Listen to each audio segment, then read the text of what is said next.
ఈ రోజు ఇళ్ళ లోపలికి మాత్రం వస్తే మేము ఊరుకునేది లేదు. ప్రతిదానికి మేము ఎక్కడికైనా సిద్ధపడి గవర్నమెంట్ కూల్చివేయడానికి కూడా మేము వెనకాడమని చెప్తాం. అంతేనా?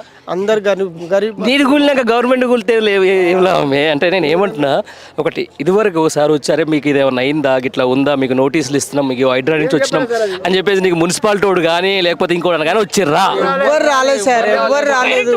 డైరెక్ట్ ఈ రోజు బండి వచ్చింది మాకు ఇప్పటిదాకా ఏం తెలియదు. ఇంత ముందుకు సర్వే అన్నారు సార్, ఇది ఆగ్రా కంపెనీ వాళ్ళది, ఆగ్రోస్ వాళ్ళది. వాళ్ళ సర్వే వాళ్ళ ల్యాండ్ కోసం అని చెప్పారు కానీ ఇది గవర్నమెంట్ భూమి అని మాకు ఇంతవరకు తెలియనిచ్చేటట్టు కూడా ఎవరు మాట్లాడలేదు. అయితే కాదు సార్, ఇది వాళ్ళు ఒక డబ్బులున్న వాళ్ళకు సహకరించిన గవర్నమెంట్ లాగా అయిపోతుంది సార్. ఇది వాళ్ళ కంపెనీ వాళ్ళకు అంత తొత్తుగా ఉండి ఈ రోజు మమ్మల్ని మా బతుకులేందో మాకు భయం అవుతుంది సార్. అక్కడ నడుస్తుంటుంటే ప్రతి ఒక్కరు కూడా మొత్తం అక్కడ మాకు భయం అయిపోతుంది సార్.